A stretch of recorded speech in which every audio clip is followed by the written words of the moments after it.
All right, we're on video module 86. We're going to do a review of the quick links document and then a review of the MIT study in daily cadence. So, Andrew, you can pull up your chair over here. I just want to give you one last reminder of a form that you need to remember how to access. So, if you're in my drive, just go to quick links. Comes up right there. So anytime you're setting an appointment, these are the tools that you need weekly. So I always, at the end of this, because we went over in the beginning, I want to remind people that they need to be able to access the quick links. So when you do a sales processing, here's the sales processing sheet in a fillable file or a PDF printable file when you submit a file to Anita. When you schedule a new buyer appointment, you got to do two things. You got to fill out the buyer appointment tracker and the buyer appointment calendar. This is your link to fill out a buyer appointment tracker for a new buyer appointment. Okay, and then there's some listing stuff down here, and then there's the critical activities tracker, which you use daily. And we print for you, but you can also print it for yourself if you ever need an extra copy. Okay. And that's the thing that you see everybody carrying around.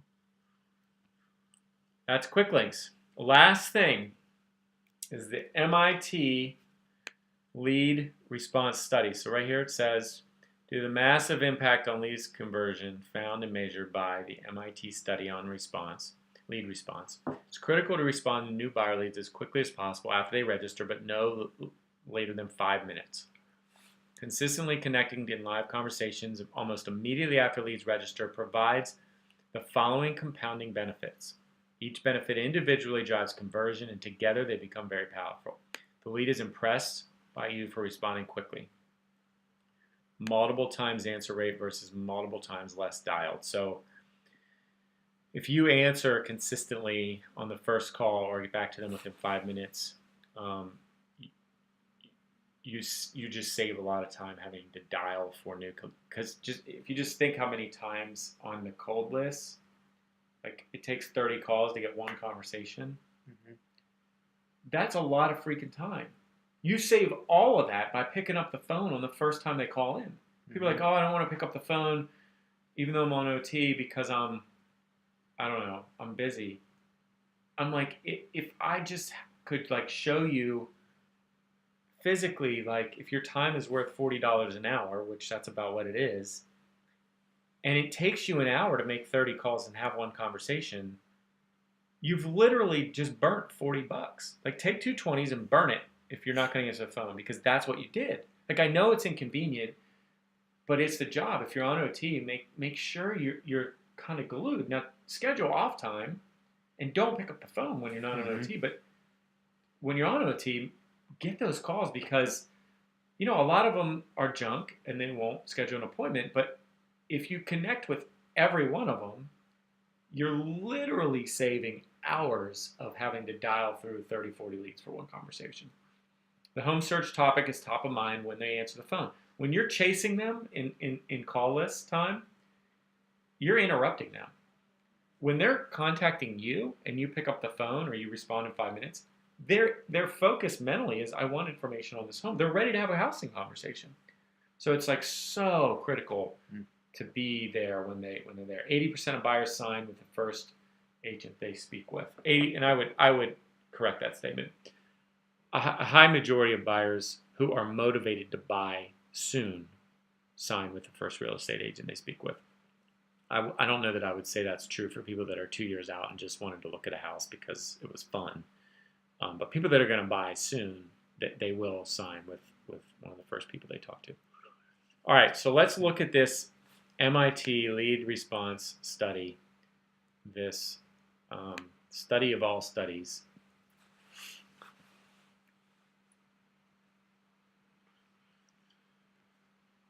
So this is a pretty big study. It was done. It's not you know what MIT is? School. Yeah. Okay, Technical Institute. Yep.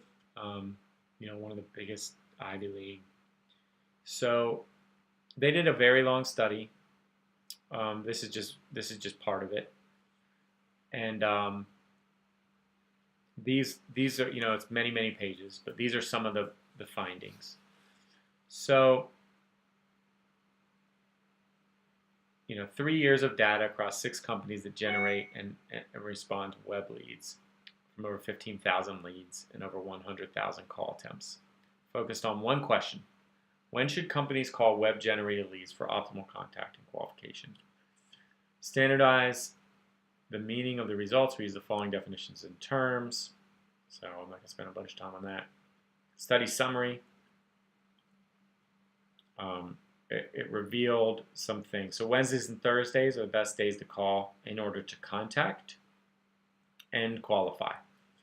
Thursday is the best day to qualify a lead. 4 to 6 is the best time to call and make contact with the lead, by 114% over the worst. 8 to 9 and 4 to 5 are the best time to call to qualify a lead. 4 to 5 is the best time to contact a lead to qualify. So contact is different than qualify. For the purpose of this study, a contact is defined as a call that connects with a live person. Qualify is the stage in the lead nurturing process where that lead is willing to enter the sales process. In some cases, this means that the lead sets an appointment with a sales representative to begin the sales process. So generally speaking, the takeaway of these first 2 paragraphs is Wednesday and Thursdays are great days. 8 to 9 a.m. and 4 to 6 p.m. are good times. Mm-hmm. The odds of calling to contact a lead decreased by over 10 times in the first hour that they registered. The odds of calling to qualify a lead decrease over 6 times in the first hour. So from the time they registered, if you didn't get to them in the first hour, your odds of getting them decreased by 10 times. After 20 hours, every additional dial could hurt them to qualify a lead. The odds of contacting a lead if called in 5 minutes versus 30 minutes drop 100 times. So here it said the odds of calling to contact a lead decreases 10 times if you don't get to them in the first hour. Throw that out the window, because here's the real stat. The odds from between 5 minutes and 30 minutes is 100 times less likely to contact them. And if you wait 30 minutes compared to 5 minutes, your odds of connecting is 100 times lower.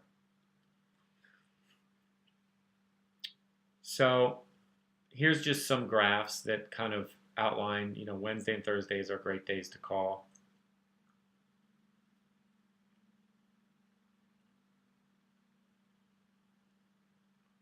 Time of day, again, 8 to 10, I would say, and 4 to 6.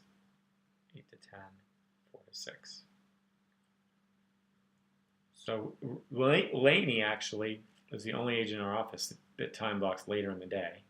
Mm-hmm. And, John will do like 200 dials and have like 15 conversations, and Lainey will do like 50 dials and have 15 conversations. Because she's calling, she's just super efficient with her time. And she's doing her morning calls, but then she's doing her lead follow-up is done then. Time of day, again, 4 to 5.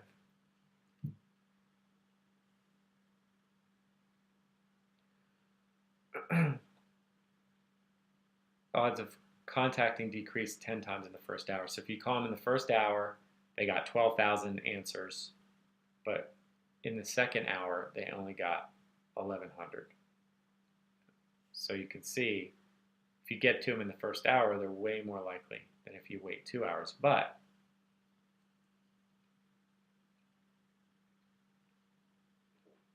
by 5-minute increments, here's kind of where the rubber hits the road.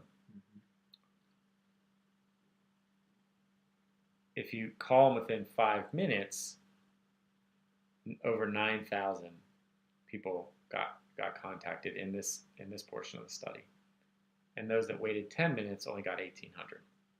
That's pretty cool. That's pretty wild.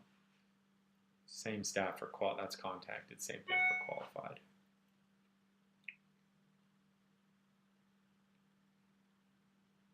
How significant is 100 times increase in contact ratios on the value of leads? How much effect does a 21 times increase in the qualification have overall on sales revenue? How many companies understand the important? For illustration, we decided to test some of these principles firsthand. We have a heavy concentration of use of our lead response management solutions by customers from mortgage and insurance industries. So we started calling several of the top lead providers in these two industries and signed up to get quotes. Lead providers typically sell these leads to varying number of lead customers. In these examples, we assume the lead were given anywhere to 4 to 7 customers based on how many times they called us back. This would be the same as in our industry, Zillow. So Zillow sells their leads to lead customers, and Zillow sells each lead to 4 customers at a time. So this is very similar. We recorded what happened. Our president signed up with the top lead provider, say Zillow, to get information on a property. Only in this case, it's a mortgage. He received a total of 7 calls. The first one called in only 30 minutes. The last one called 3 days later. Does that last one who called realize that the odds of qualifying this lead are several thousand times less than if they had called in 5 minutes? So it's just a really good, just hard data, non-emotional, 100,000 leads studied, huge study, and the findings are pretty clear. Call in 5 minutes, and while you're on OT, answer the phone. Your odds of connecting is just way higher, and that saves you time in the long run. That's the part that I think agents have trouble with. They're like, why do I have to answer in 5 minutes? And it's almost like, and our agents aren't. I'm not speaking for our agents; they're really good. But I hear other agents, they're like on some of these teams, and they're like, well, I have to, why do I have to respond in 5 minutes? And for me, it's not about what I want from you.